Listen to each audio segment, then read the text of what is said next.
You're now watching the Danny Mac Podcast on the BetRivers Network. Welcome back into the Danny Mac Podcast on BetRivers. I like talking football. You know that. And as we've been inching our way closer to the start of this expected to be very exciting Bears season, it doesn't get better than the Hall of Fame game with the Bears playing in the game and 2.5 Bears being elected. Ultimate prize in pro football. They're going into the Hall of Fame. And the man who was responsible for getting Devin Hester and Julius Peppers to Chicago is here to celebrate that with you, football fans and Bears fans. He is former general manager Jerry Angelo, the pride of Youngstown, Ohio. Jerry, thanks for the time. It's good to have a few minutes with you today. I imagine this has been a very exciting time for you since you got all of the news. Oh, yeah, it's a great time and brings back great memories. I can't believe it's been that long because those memories are still fresh in my mind. Particularly, with Devin and Julius, who couldn't be any better exemplary people, along with Brian Urlacher, to go into the Hall of Fame. A real tribute to them, obviously as players, but as people as well, Dan. Mm-hmm. Devin was a once in a life. I hate the cliche, but he's a once in a lifetime athlete. Unique in that he was so amazingly gifted from an improvisational standpoint, but it seemed that there was a low ceiling. But let's talk away from that. Let's talk about the magic you saw at Miami that made you think, you know what, they couldn't really find a place for him here, DB or receiver, but I like those hips and explosion. I'm gonna take this guy with a second round pick. What did you see? Well, he was a great athlete, as what you touched on, Dan. He only stayed at Miami for 3 years. Still not, uncommon at that time. Players, would, particularly in Devin's situation, because he came in as a wide receiver, then converted over to DB, really hadn't defined a position for himself. Obviously, a great athlete. You saw that on special teams. But normally, a player like that would have probably stayed in one more year to define himself positionally speaking. And so he was a bit of an enigma, I'm sure, to all teams. Where do you play him? And so, in our eyes, he was a wild card, but a great athlete. So I remember after an owners meeting, Lovey and I went down to Miami, and we had a special workout with him, just trying to hone in again, what we would do to him other than being a returner. Would he be a wide receiver? Would he be a defensive back, etc.?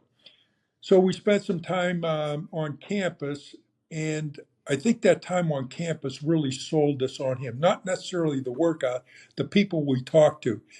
And at the time, Dan, there was a strength coach, I believe his name was Swayze, great person. I had a good relationship with him. So we were killing a little time waiting on Devin for the workout we were going to have.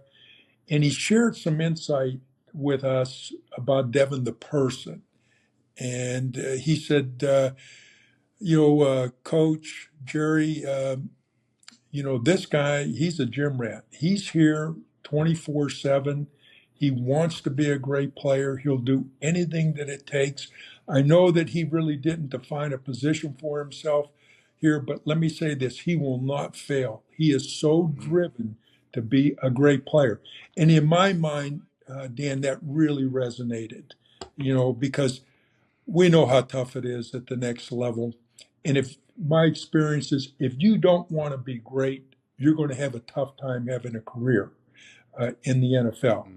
And so that was kind of the common denominator. Our area scout, Mark Sadowski, did a great job of doing all the intel, getting all the needed information, and really put us at a comfort level, with Devin. He lit the fuse to the 06 Super Bowl season right out of the gate as a first-year player. A team that was a great running team with Thomas Jones and the youngster Cedric Benson and an offensive line you cobbled together that was fantastic. Only one homegrown guy, Olin Kreutz, the center. And Hester provides such a spark, so much magic in that season, and so many individuals who were team guys, but by themselves willed that team to victories. And Hester was one of them. Am I overstating that? Am I being too dramatic about the nature of some of those stars? No, I think you hit it, Dan. Devin was a real spark. I've been around a lot of good teams, um, and never really had a great quarterback. So we always had to build the team uh, inside out, look at our lines, play good defense, and special teams was always like the secret sauce. Everybody talked about special teams, but it was always a back burner. If practice time, they always got the last 15, 20 minutes of practice time. Um, you would keep veteran players in lieu of younger players who could be better special team players on your roster. But we really put teeth into special teams. We had probably arguably the best special team coach in football, and we hired him right out of the blocks at Dave Tobe with no experience, as a true special team coach. So when we got Devin, I knew he was going to impact our special teams and needed because in the three phases, offense, defense, and special teams, if you don't have a franchise quarterback, you've got to win with defense and you got to win with special teams, each and every week. Mm-hmm. And Devin was such a catalyst and such a spark, for our special teams, and he brought juice. I remember, in tight games, it could go either way. Then he would just do something, magical, and he would just ignite the team. So Mm-hmm. definitely a true Hall of Famer. I've been wondering from your standpoint, you're a veteran football executive. You've toured the country as an assistant coach at the college level. That's the journey you guys choose to take. For the 10 or 11 seconds when he returned the opening kickoff against the Colts for a touchdown, did all of your experience and professional work evaporate where you were able to access the exhilaration of being a fan as a 17-year-old going to Miami to play football?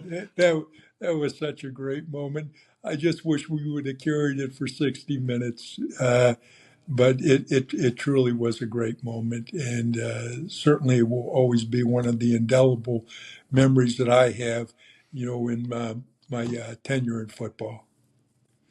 I've been to a ton of things. I thought maybe 15 months prior to that, Paul Konerko's grand slam in a big game in the World Series, dramatic with the Sox trailing. It'll never get better than this. And then that happened, and it's just amazing. I want to talk about Urlacher, and then I will get to Julius Peppers and what he told me back in March when, and you hate to get, everybody hates, even media hate to get into the blame game years after the fact, but it was my opinion that team, and even after Brian was never really got it right with offensive coordinators. I think the instability there was a huge problem. It was really the only real big blemish I would throw at Lovie Smith. He didn't always settle on the right coaches, and it continued after Brian was finished. But he said, yeah, it's all on them that we didn't stop the run. And I'm thinking, man, that's looking in the mirror. And they had to be perfect, though, didn't they? And every football team has to be perfect if it doesn't have a quarterback who can light it up. Right. And, it's very challenging. I always said this, Dan, the litmus test of a general manager and a head coach of having a career in the national football team is how to win without a franchise quarterback. That's it. And I think that's been proven time and time again every year. 75% of all head coaches are usually terminated within 3 years or less, and it's because they didn't get that side of the ball right, either through coaching or not having a quarterback, at least a stable quarterback, and we use that term managed quarterback. But it was a challenge for us. We went through a few things. I will say this: Ron Turner did do a very, very good job. When I look back at it, um, I should have given Ron a little bit more credit on some of the things that he did do. Uh, he gave us a stable offense, and that's what we needed. We made the trade for Cutler because, we wanted magic at that position. When I look at it, wish it would have worked out better, but certainly, where are you going to find a 25, 26-year-old Pro Bowl type with the arrow going up? Um, and I just thought that would give us that Hester magic at the quarterback position. So we did our best in terms of trying to find that guy. But, my last year with the Bears, Dan, when I look back at it, we were coming off the NFC Championship game, so we still had a pretty good football team. And I think we put together a streak. We won 5 games in a row, prior to Cutler's injury. And I really thought this was the best Bears team that I was a part of. Our defense wasn't quite as good, but still very good. Our special teams was still very good. And I felt now our offense, I thought Cutler was coming around. We had a little bit more mojo than I had seen in past years. And I really felt that was our best team. We had some injuries, obviously, Cutler's injury, which curtailed the season for him. We lost a couple of offensive linemen. And then our receiver, I think at that time, Earl Bennett, got an injury. And, we lost Matt Forte at the end of the season. So things just started to come apart. That's football. Everybody is subject to that. I think we wound up winning 8 games. We certainly should have been in the playoffs that year. But anyhow, we did our best. The one thing I will take a lot of solace in, Dan, I think we won the division 3 times with 3 different quarterbacks. And I'm going back to Jim Miller, as one of those 3. So we did do a pretty good job, of sustaining winning, without having that franchise quarterback. As challenged, as limited, I should say, as that 0-1 team was offensively, damn, it was fun because it was unexpected, and you played downhill in December with the running game and the rookie Right. Anthony Thomas. Jim didn't make mistakes, and it was a fun, unexpected ride. And the Urlacher career in year number 2 was with Mike Brown was off and running. I want to get back to this is a celebratory conversation, but I can't help but ask you, it's been a long time since we've talked. In 30 seconds, without, beating it to death, Cutler is the most talented quarterback the Bears have ever had. But nobody ever said Jay Cutler was pulling at the same end of the rope. What thoughts do you have as you look back on a trade that looked like it couldn't miss and winds up being a wash? I refuse to call it a loss, but I can't call it a win. What do you think Right. about the time you spent with Jay? No, the time we spent with Jay was good time. Jay gave us, everything that he had. His practice habits. I think Jay was voted team captain, Dan. So we did have the respect, of his teammates. Extremely talented. Extremely talented. We didn't have the core of receivers that some of the better offenses, had in defense of Jay. We were still in the mentality, or at least I was, until I saw Jay, we weren't going to disrupt, our blueprint, defense, special teams. And, we stayed with that same mentality. Did that foster, some of the things that Jay could have done better had we catered more to his strengths? I don't know. Do I look back at the trade and say, I wish I wouldn't have done that? No, absolutely not. Every day of the week I would have done that. Again, where are you going to find a young, talented player? And he wasn't proven just in college, Dan. He was proven in the NFL. At Denver, he did really good things. If they wouldn't have had a new coaching change, if Mike Shanahan still would have been there, Jay Cutler would have probably continued to go on at the path he was showing. I believe he had one Pro Bowl under his belt and had a great career there. It didn't work out that way in Chicago for us, not the way we would have liked, but he wasn't a bust. He just didn't meet expectations. It was something the Bears didn't do for a long time. Go for the home run. That was something that you changed in the organization, and it fortunately has continued. They're willing to swing hard at a pitch that's thrown at their waists in the middle of the plate. And it's evidenced again in 2010 when Julius Peppers comes on board. Nobody saw that coming. What a freakish athlete. How much exhilaration will it be for you when he stands at the steps of Canton to accept his honor? Oh, yeah, I couldn't be any happier for Julius. We signed Julius in free agency. He wasn't homegrown, so to speak. But I will say this, the quintessential pro. I can't say enough about him as a person. There were a lot of things being said about Julius, Dan, about his work habits, about his passion for the game, because making you think maybe this guy was cursed with ability and really didn't truly love football. And you remember, Dan, he played basketball at North Carolina, and probably his first love there. So there were a lot of things being questioned. Now, are you going to pay him all this money? And what are you really going to get? So there were some snakes in our head going into it. Our coaches did an exemplary job in terms of doing research, and particularly Rod Marinelli, networking with people that work with Julius.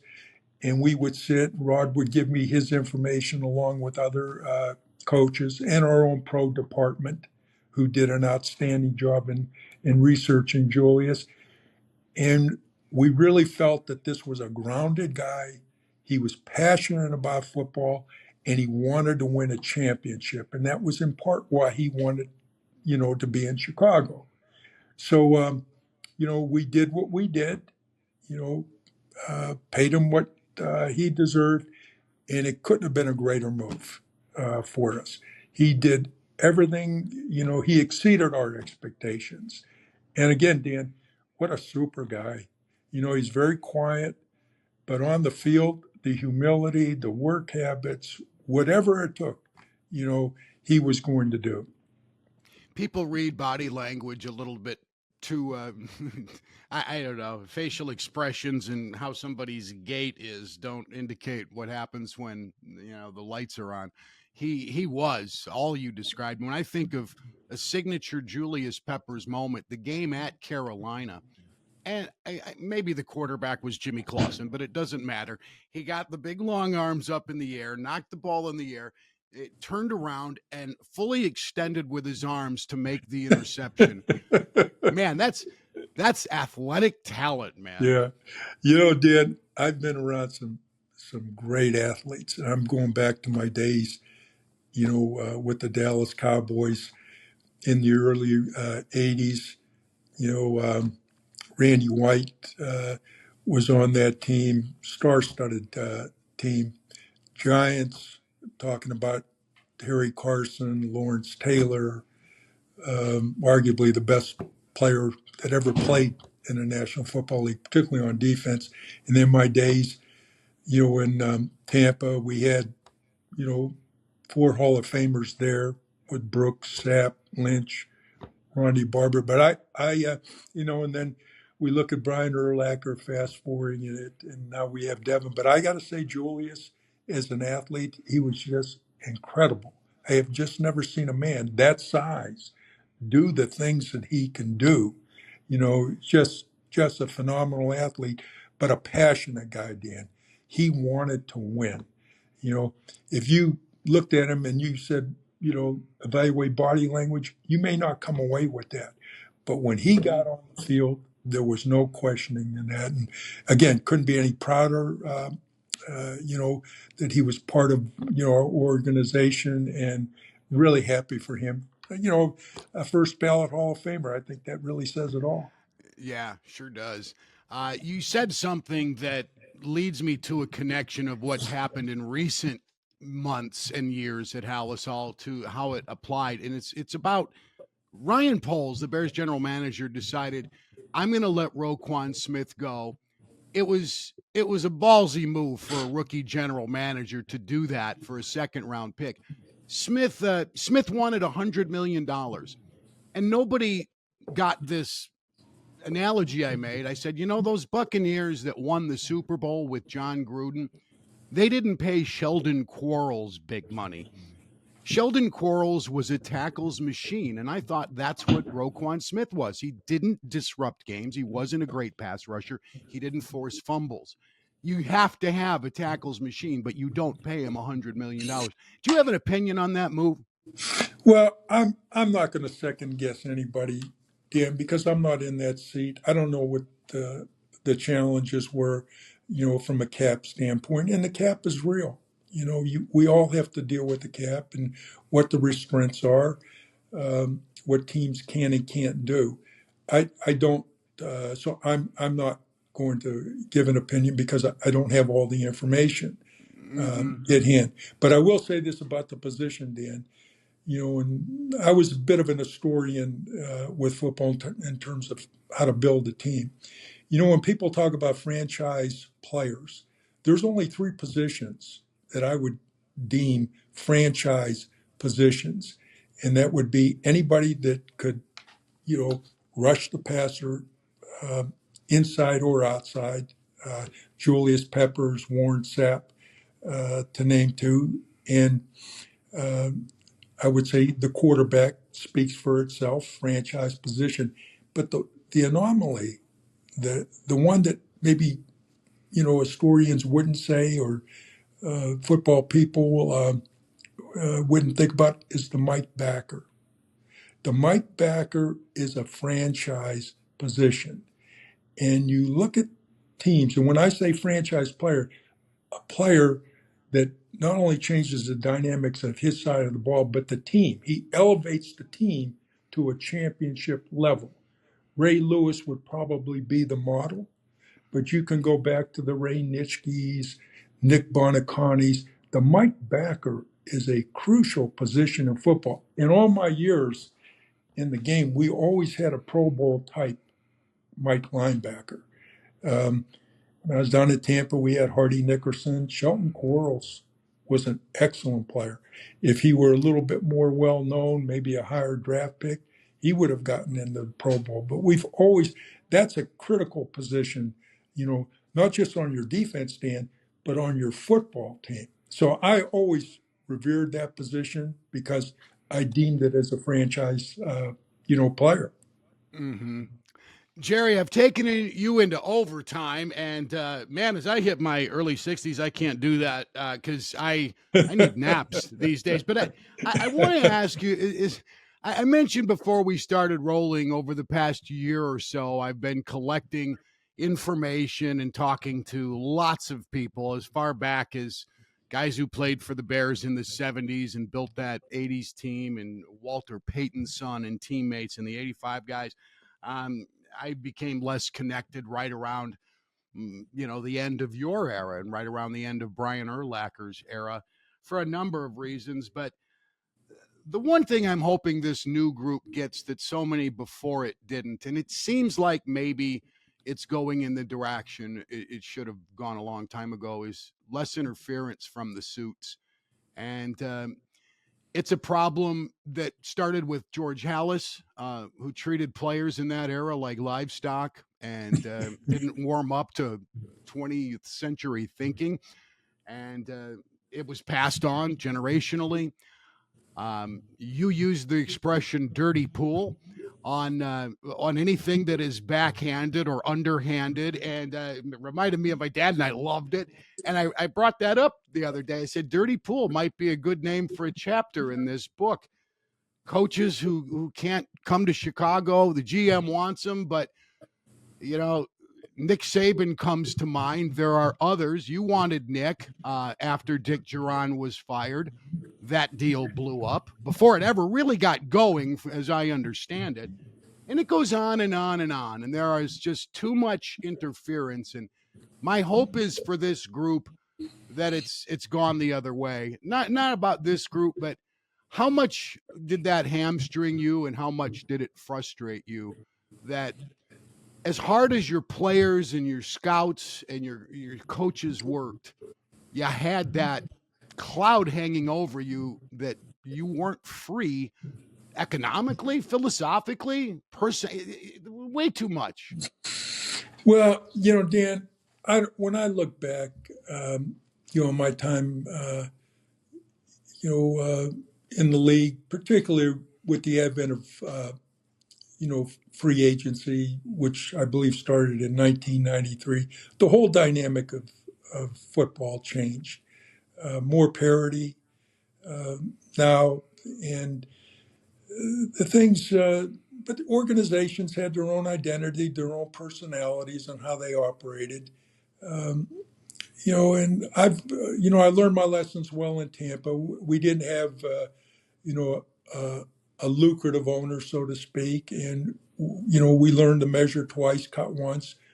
I learned how to build, because we didn't have, um, you know, necessarily all the tools in the toolbox to work with, and that benefited me personally because it made me think, it made me work. I had to learn by my mistakes. I had to learn and do the things like I talked about the franchise player.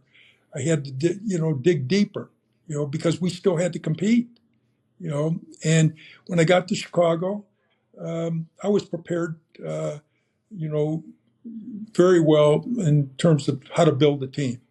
Ownership was very good to me. I've got absolutely no complaints.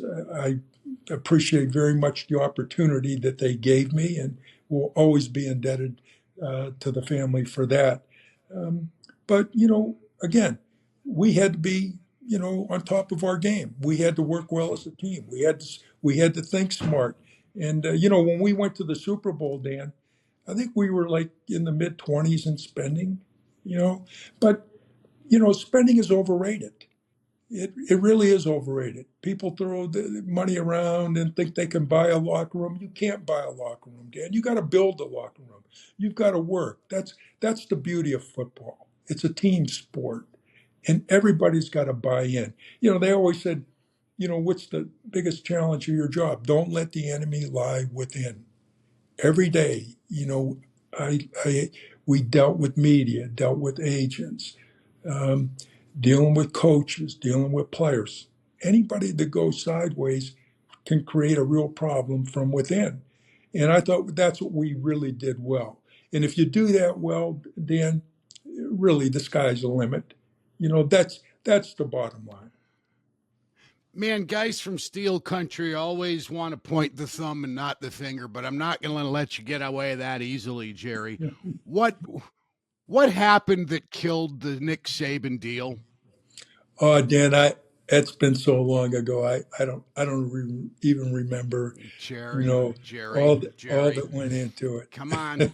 I'm not being a crap stirrer like you said about me many years ago.